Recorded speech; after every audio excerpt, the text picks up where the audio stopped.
जुनूनियत, इश्क और बदले की। दोस्तों, यह कहानी मेरी नई कहानी है। पुरानी कहानी रंजिश वाली मोहब्बत समाप्त हो चुकी है, जिसका दूसरा सीज़न जब मेरे 500 सब्सक्राइबर हो जाएंगे तब आएगा। तब तक आप इस नई कहानी के मज़े लीजिए। ये नई कहानी है जुनूनियत, इश्क और बदला। ये इश्क और बदले की ऐसी बेपनाह इश्क की दास्तान है जो आप सभी को बेहद पसंद आएगी। तो देर किस बात की, चलिए कहानी को शुरू करते हैं। इस कहानी के भाग जल्द से जल्द पाने के लिए चैनल को सब्सक्राइब करिएगा। चलिए शुरू करते हैं जुनूनियत, इश्क और बदले की एपिसोड नंबर 46। अब तक आपने पढ़ा, रिद्धि ने जैसे ही शिवन्या को ये बताया कि युक्ति ही मान्या है तो ये सुनकर शिवन्या के तो होश उड़ गए। साथ ही में घर वालों के लिए भी यह किसी सदमे से बड़ी बात नहीं थी। आइए देखते हैं आखिर सबका क्या रिएक्शन होता है। चलिए देखते हैं अब आगे। शिवन्या कुछ कह पाती उससे पहले ही रिद्धि फिर बोल पड़ी। रिद्धि बोली, क्या हुआ, चौंक गई ना? मुझे पता था ये सच सुनकर तुम्हारे होश उड़ जाएंगे। क्या करें, इस बात की तो उम्मीद ही नहीं होगी तुम्हें कि इतना सब कुछ हो गया। लेकिन ये सच है, युक्ति ही मान्य है जो मौत के मुंह से लड़कर आई है, सिर्फ तुम्हें सबक सिखाने के लिए, अपने प्यार के लिए। तुम्हें क्या लगा था कि इतनी आसानी से श्रेयांश तुम्हारा हो जाता? नहीं, मान्या बीवी है श्रेयांश की, और अपने पति को बचाने के लिए एक बीवी यमराज से तक लड़ सकती है, तो तू किस खेत की मूली है? और शिवन्या, ये है तेरी सबसे बड़ी हार। श्रेयांश कल भी मान्या का था, आज भी मान्या का है, और आने वाले समय में भी मान्या का ही रहेगा, समझी?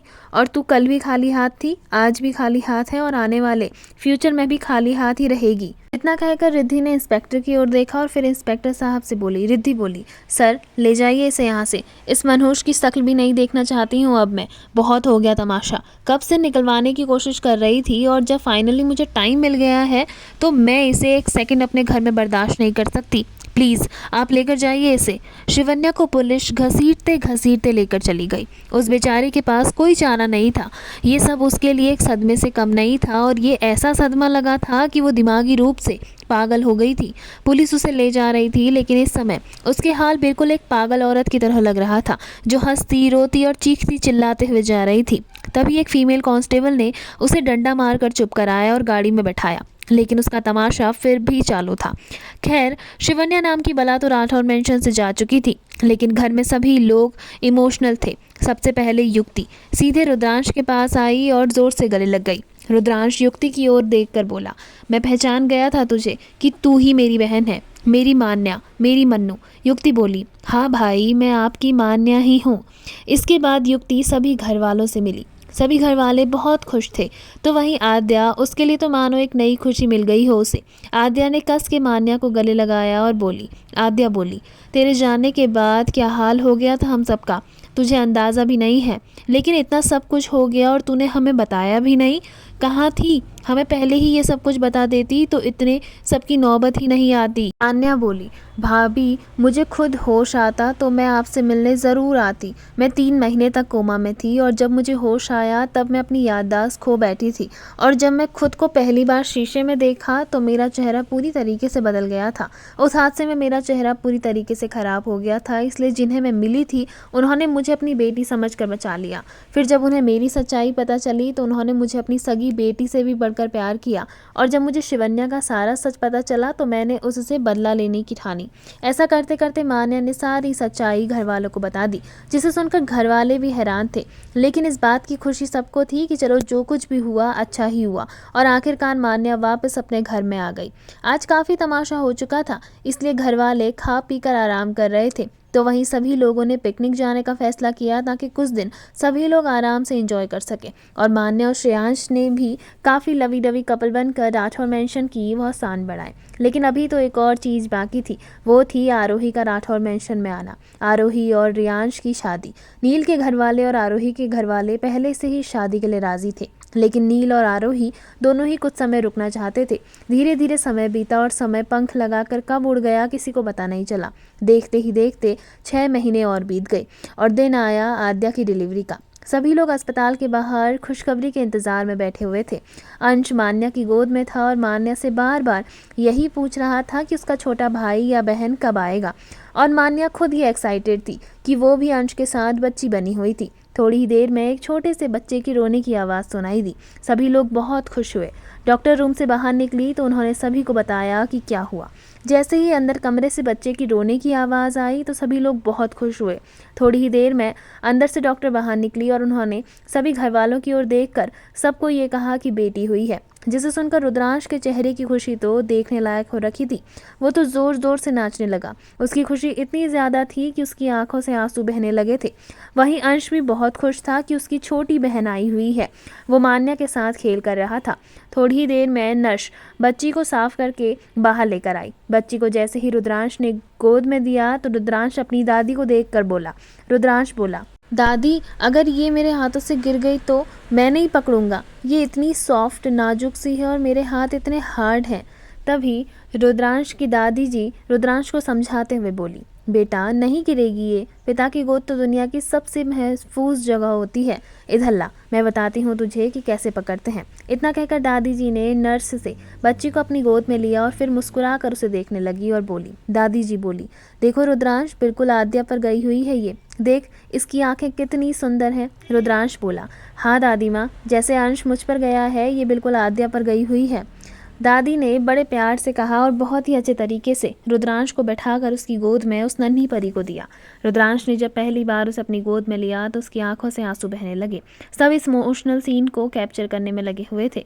श्रेयांश ने अपना फ़ोन निकाला और फिर सभी लोगों ने अपनी क्यूट सी परी के साथ पिक्चर्स क्लिक करी। थोड़ी देर में आद्या को भी रूम में शिफ्ट कर दिया गया, जहाँ घर वाले भी इस समय मौजूद थे।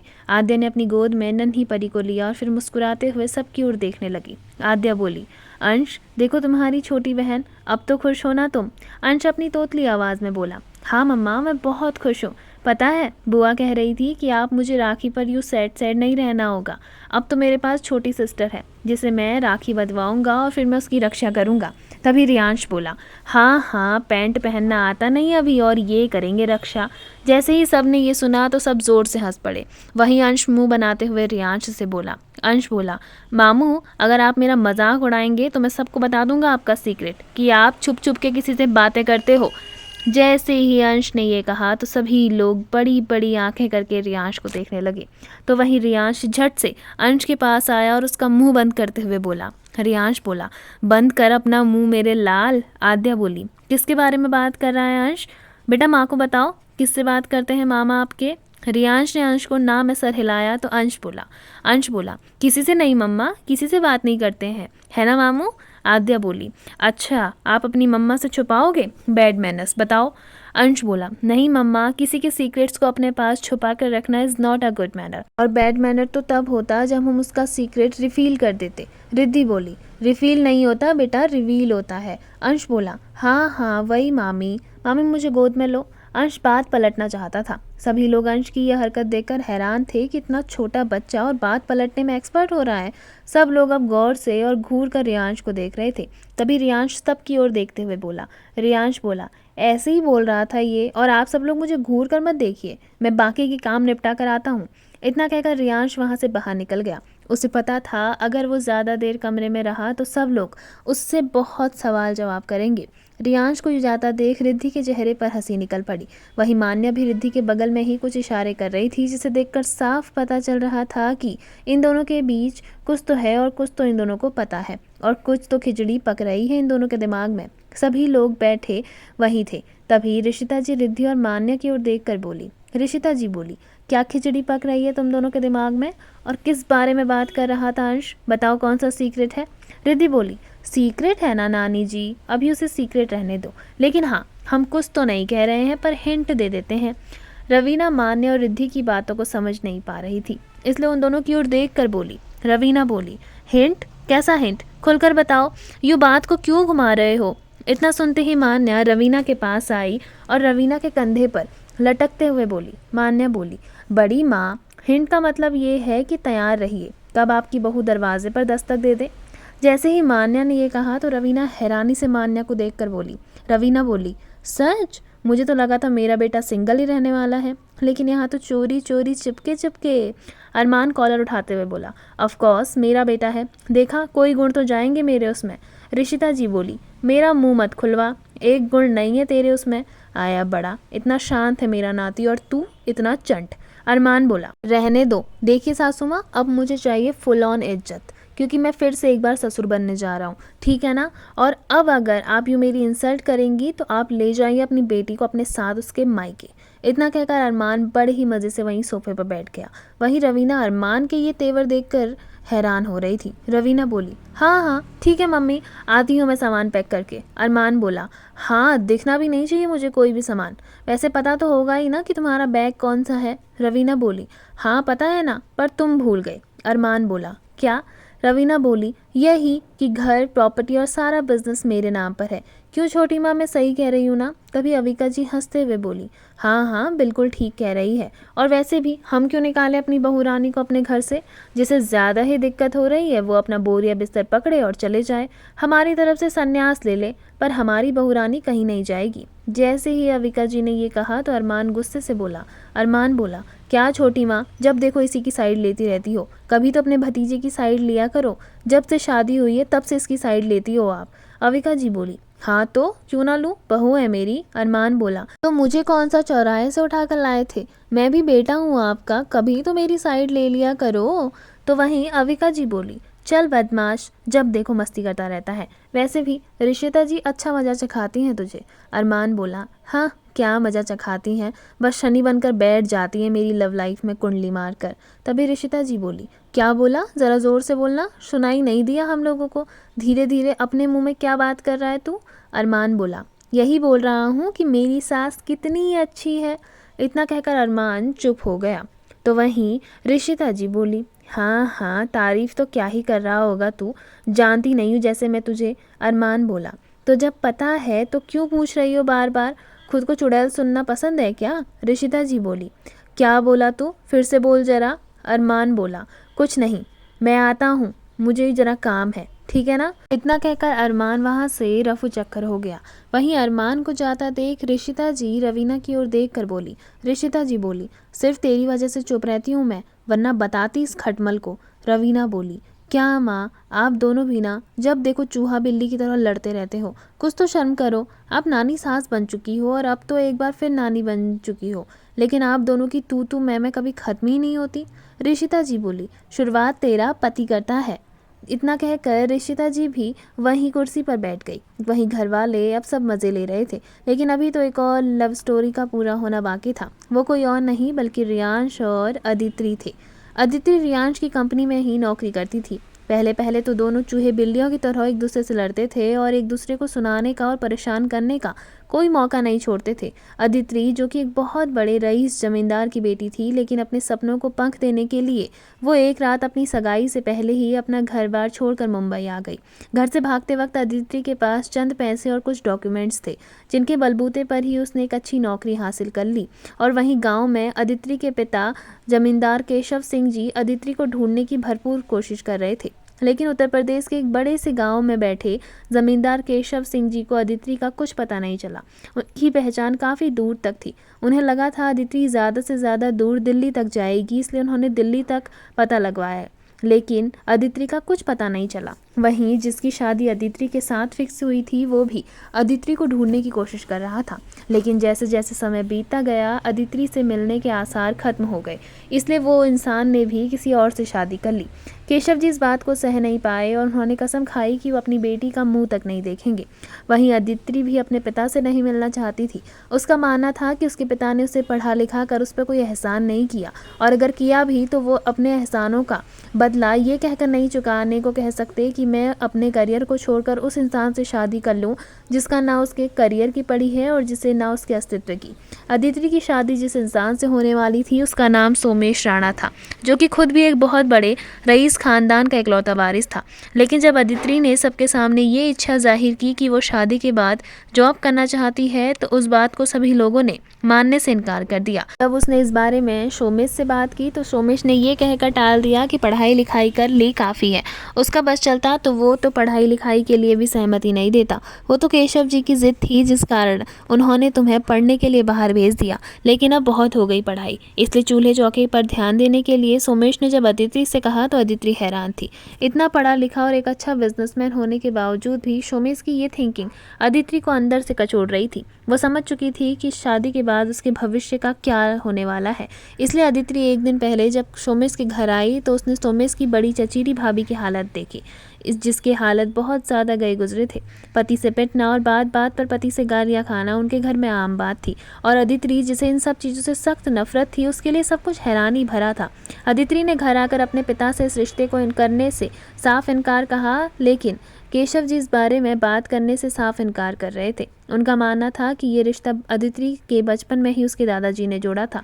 वो चाहते थे कि अदिति की शादी सोमेश से हो और ऐसा ही होगा, इसलिए अदिति को सोमेश से ही शादी करनी पड़ेगी। इसके बारे में अदिति ने काफ़ी सोचा और फिर सगाई से ठीक एक रात पहले ही अदिति अपना सब कुछ छोड़कर लखनऊ से भागकर मुंबई आ गई। इस बारे में ना उसका कोई दोस्त जानता था और ना ही कोई रिश्तेदार। अदिति ये बातें सबसे छुपा कर रखी हुई थी। अपनी पहचान बदल कर रह रही अदिति कंपनी में किसी और नाम से, और जहां वो रहती थी वहां अपने निक नाम से रह रही थी। वहां सभी लोग अदिति को अंशिका समझते थे और कंपनी में सब लोग अदिति। ओरिजिनल डॉक्यूमेंट्स में अदिति का नाम अदिति ही था, इस वजह से उसे कंपनी में अपना नाम वही बताना पड़ा। लेकिन अपने मोहल्ले में जहाँ वो रहती थी वहाँ सब लोग उसे अंशिका के नाम से जानते थे। यहाँ तक कि रियांश को भी ये सारी सच्चाई काफ़ी बाद में पता चली, जब उसने अदिति में इंटरेस्ट लेना शुरू किया। धीरे धीरे उन दोनों को एक दूसरे से प्यार हुआ और अदिति ने एक दिन नशे की हालत में रियांश को सब कुछ बता दिया, जिसके बाद रियांश अदिति की ओर खिंचा चला गया। रियांश ने अदिति को अपनी फीलिंग्स बताई तो अदिति ने किसी भी रिश्ते में आने से साफ इनकार कर दिया। लेकिन रियांश ने अदिति को विश्वास दिलाया कि वो उसे कभी हर्ट नहीं करेगा, और जो धारणा उसके मन में शादी को लेकर बनी हुई है वो उस धारणा के बिल्कुल विपरीत है।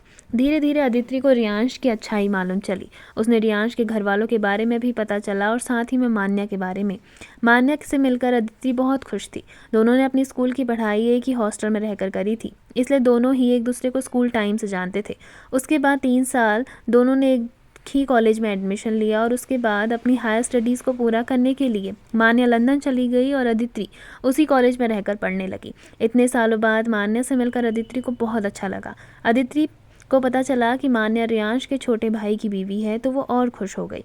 धीरे धीरे मान्या ने भी अदिति को काफ़ी कुछ समझाया। वहीं अब अदिति रियांश को समझने लगी थी और धीरे धीरे दोनों में प्यार पनपने लगा। देखते ही देखते अदिति को मुंबई में 1 साल होने वाला था और उन दोनों ने ही तय कर लिया था कि अब उन्हें एक बंधन में बंध जाना चाहिए। इसलिए रियांश ने अदिति को अपने घर वालों से मिलवाने के बारे में सोचा।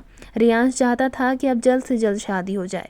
वहीं दूसरी तरफ नील के घर वाले भी अब शादी के लिए एक्साइटेड थे, इसलिए आरोही और नील के इंडिया लौटने के बाद दोनों की शादी की तैयारी भी शुरू होने वाली थी। घर वाले बहुत खुश थे क्योंकि एक बार फिर घर में खुशी का माहौल जो आने वाला था, जो कि बिना किसी डर के होने वाला था। रुद्रांश के कहने पर अदिति राठौर मेंशन आई। वहां पहुंचकर वो सारी फैमिली से मिली। सारी फैमिली अदिति से मिलकर बहुत खुश थे। धीरे धीरे जब अदिति के घर वालों के बारे में जब घर वालों ने सवाल करना शुरू किया तब जाकर अदिति थोड़ा घबरा गई, लेकिन फिर उसने यह तय किया कि उसे झूठ की बुनियाद पर कोई भी रिश्ता कायम नहीं करना। इसलिए उसने सारी सच्चाई घर वालों को बता दी कि कैसे उसके पिता उसकी शादी एक ऐसे लड़के से कराना चाहते थे जिसे शायद शादी का मतलब सिर्फ औरत को अपना गुलाम समझकर सिर्फ अपनी काम वासना की पूर्ति करवाना था। ये सुनकर घर वाले हैरान थे, लेकिन फिर जब उन्होंने अदिति से यह कहा कि क्या उसका ये आखिरी फैसला है कि वो अपने घर वालों को इस शादी में ना बुलाए, अदिति बोली, हाँ, मैं नहीं चाहती कि मेरी फैमिली हमारे इस आने वाले रिश्ते को ख़राब करे। मैं जानती हूँ आप सभी को ये सुनकर बहुत अजीब लग रहा होगा और ये मेरा कहना अजीब भी है कि मैं अपनी शादी में अपनी फैमिली को नहीं बुलाना चाहती, लेकिन वो ना ही आए तो बेहतर होगा, क्योंकि अगर अब वो आएंगे तो फिर सब कुछ बिखर जाएगा। मेरे पापा इस रिश्ते के खिलाफ रहेंगे क्योंकि मेरे वहाँ से भागने के बाद उनकी काफ़ी बदनामी हुई होगी, और वहाँ क्या चल रहा है और सब कुछ कैसा है मुझे इसके बारे में कुछ नहीं पता। इसलिए अगर वो मुंबई आए तो कहीं ऐसा ना हो जाए ये दोनों ही परिवार के लिए खतरा साबित हो। अरमान, जो कि इतनी देर से शांत होकर अदिति की सारी बातें सुन रहा था, वो बोला। अरमान बोला, तो एक काम करते हैं, मैं तुम्हारे पापा से बात करता हूँ। बेटा, बिना बड़ों के आशीर्वाद के कोई भी रिश्ता सफल नहीं होता। और क्या पता वो मेरी बात मानकर रिश्ते के लिए हामी भर दे, और क्या पता हम सबकी बातें सुनने के बाद और समझने के बाद उनकी धारणाएं बदल जाएं कि बेटी को पढ़ाना लिखाना सिर्फ इसलिए नहीं होता ताकि उनकी शादी हो सके। देखो बेटा, मैं ये नहीं कह रहा हूँ कि अपने पिता को बुलाओ, लेकिन हम एक बार कोशिश तो कर सकते हैं, ताकि कभी तुम्हारे मन में ये गिल्ट ना रह सके कि तुमने अपने पिता को समझने की कोशिश भी नहीं की। हम तुम्हारे साथ हैं। अदिति बोली, ठीक है, मैं आपको घर का पता देती हूँ, आप वहाँ उनसे बात कर लीजिएगा। अदिति ने इतना कहा तो अरमान ने अदिति से उसके पिता का नंबर ले लिया और साथ ही में घर का पता भी। अदिति इस बात से खुश थी कि वो रियांश के परिवार से मिली, और रियांश का परिवार उसकी कल्पना से भी परे था। बहुत अच्छा परिवार मिला था अदिति को। अदिति बहुत खुश थी रियांश के परिवार से मिलकर। जैसा वो चाहती थी, एक ऐसा परिवार, अंडरस्टैंडिंग, केयरिंग और हर किसी की इच्छा का मान रखने वाला। जॉइंट फैमिली में रहते हुए भी किसी के बीच में कोई आपसी मनमुटाव नहीं था। इस बात से सभी लोग खुश थे। अदिति से मिलने के बाद घर वाले भी खुश थे, लेकिन उन्हें इस बात की टेंशन थी कि कहीं अदिति जो सोच रही है अपने पिता को लेकर वो सच ना हो जाए।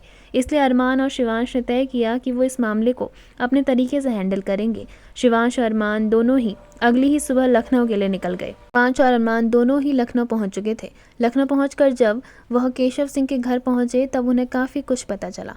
केशव सिंह, जो कि उस गांव का जमींदार होने के साथ साथ गांव का सरपंच भी थे, उन्हें उनकी गद्दी से हटना पड़ा, वो भी सिर्फ इसलिए कि उनकी बेटी घर से भाग गई। केशव जी को जब ये पता चला कि अरमान और शिवांश वहाँ क्यों आए हुए हैं तो वो काफ़ी गुस्से में आ गए। लेकिन अरमान और शिवांश कोई आम आदमी नहीं थे, इसलिए जैसे गुस्से में धमकाते हुए केशव सिंह ने अरमान और शिवांश को धमकाया तो गुस्से में शिवांश ने भी अपनी बंदूक निकालते हुए केशव सिंह को अच्छे से काबू में कर लिया था। केशव सिंह जी को समझ आ गया था कि अरमान और शिवांश कोई आम आदमी नहीं है। दोनों ही अपने साथ बॉडीगार्ड की फौज लेकर आए हुए थे।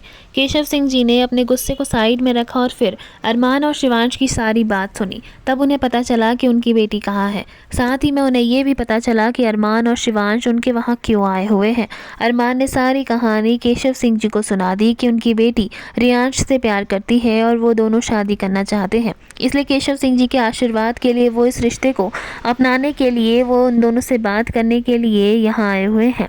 केशव सिंह जी इस रिश्ते को साफ इनकार कर चुके थे और उन्होंने उन दोनों को वहाँ से जाने के लिए कह दिया, लेकिन अरमान और शिवांश जाने को तैयार न थे। अरमान ने केशव सिंह जी को काफ़ी समझाया और अंत में केशव सिंह जी अरमान की बातें समझ चुके थे। केशव सिंह जी की इकलौती बेटी अदिति थी। अदिति जब से गई थी तब से केशव सिंह जी डिप्रेशन में रहने लगे थे, लेकिन आज जब अदिति के बारे में उन्हें एक अच्छी खबर पता चली तो उनका चेहरा खिल उठा, लेकिन उन्होंने इस भाव को अपने चेहरे पर नहीं आने दिया। काफ़ी बातचीत करने के बाद केशव सिंह अदिति और रियांश के रिश्ते के लिए मान ही गए। साथ ही में उन्होंने ये ऐलान भी कर दिया कि उनके परिवार में अब किसी भी लड़की की इच्छा के बिना कोई भी काम नहीं किया जाएगा, फिर चाहे वो शादी ही या फिर कोई और बात ही क्यों ना हो। घर की बाकी लड़कियां बहुत खुश थी, क्योंकि जब से अदिति भागी थी तब से बाकी सब लड़कियों की शादी जल्दी कराने के फिराक में थे सब। साथ ही में उन्हें बाहर पढ़ाई के लिए भी नहीं भेजा जा रहा था, लेकिन केशव सिंह जी की बातें सुनकर हर कोई हैरान था। केशव सिंह जी समझ गए थे कि लड़कियों का पढ़ना ज़रूरी है और अपने लिए अच्छा और बुरा सोचना भी ज़रूरी है। ज़रूरी नहीं कि माँ बाप सिर्फ दोस्ती और रिश्तेदारी निभाने के लिए किसी के भी साथ उनका रिश्ता जोड़ दें तो उन्हें उनके बिना सोचे समझे उन्हें वो मानना पड़े। घर के सभी लोग खुश थे और ये बात पूरे गांव में फैल चुकी थी कि अदिति घर से भागकर किसी लड़के के साथ नहीं गई, बल्कि अपने करियर को बनाने के लिए घर से भागी थी, ताकि उसे एक ऐसे रिश्ते में ना रहना पड़े जहाँ रोज़ उसकी इज्जत और उसके आत्मसम्मान का खून होता हो। ये बात सोमेश को जब पता चली तो वो भी केशव सिंह जी के घर आया और उसने काफ़ी तमाशा किया। केशव सिंह जी ने सोमेश को घर से भगा दिया था, लेकिन सोमेश उसे तो अदिति किसी भी हालत में चाहिए थी। अदिति की खूबसूरती में वो इस कदर फंसा हुआ था कि उसे ये भी ध्यान नहीं था कि उसकी शादी हो चुकी है। इसलिए जब केशव सिंह जी ने अपने परिवार के साथ शादी अटेंड करने के लिए मुंबई के लिए निकले तब सोमेश भी अपनी पत्नी को लेकर मुंबई के लिए रवाना हो गया। केशव सिंह जी के सामने उसने काफ़ी चिकनी चुपड़ी बातें करी, जिससे केशव सिंह जी पिघल गए और सोमेश और उसकी बीवी को ले जाने के लिए राजी हो गए। सोमेश का मुंबई आने के पीछे कोई और ही मकसद था, लेकिन क्या वो मकसद पूरा हो पाएगा ये तो सिर्फ समय जानता है। वहीं अरमान ने घर पर ये बात सबको बता दी थी कि तब तो घर पर हर कोई खुश था, लेकिन अब शादी की तैयारी आसानी से होने वाली थी। केशव सिंह जी और अरमान और शिवांश के आने से पहले घर में सारी तैयारियां शुरू हो गई थी। अदिति इस समय इशिता लोगों के घर पर रह रही थी। काव्या, शार्विल, इशिता जी, राघव जी और समय जी सभी ने अदिति को अपने साथ रहने के लिए कहा ताकि अदिति पर कोई भी दुश्मन हमला ना कर सके। सिंह हाउस में अदिति बाकी सब लोगों के साथ मिलकर बहुत खुश थी। इशिता जी से मिलकर तो उसे लग ही नहीं रहा था कि इशिता जी इतनी बड़ी बिजनेस वुमेन होंगी। इतने काइंड नेचर के साथ ही वो इतनी प्यारी बातें करने वाली। इशिता जी के साथ अदिति काफ़ी घुल मिल गई थी। साथ ही में काव्या भी अदिति की काफ़ी अच्छी दोस्त बन चुकी थी। आज शादी की तैयारी तो शुरू हो चुकी है, लेकिन हर कोई है अनजान आने वाले खतरे से। वो खतरा कोई और नहीं बल्कि सोमेश ही है। अब देखना दिलचस्प होगा कि क्या सोमेश अपने मकसद में कामयाब हो पाता है। इसे किस मकसद से आया है सोमेश मुंबई, ये तो हम जानेंगे कहानी के अगले भाग में। आपको कहानी का यह भाग कैसा लगा कमेंट सेक्शन में कमेंट करके ज़रूर बताइएगा। तब तक के लिए धन्यवाद। अगर आपको यह वीडियो पसंद आई हो तो वीडियो को लाइक करिएगा, शेयर करिएगा, कमेंट करिएगा और बेल आइकन दबाकर चैनल को सब्सक्राइब करना ना भूलिएगा ताकि आप इस कहानी के आने वाले किसी भी भाग को बिना मिस किए आसानी से देख सके। तब तक के लिए धन्यवाद।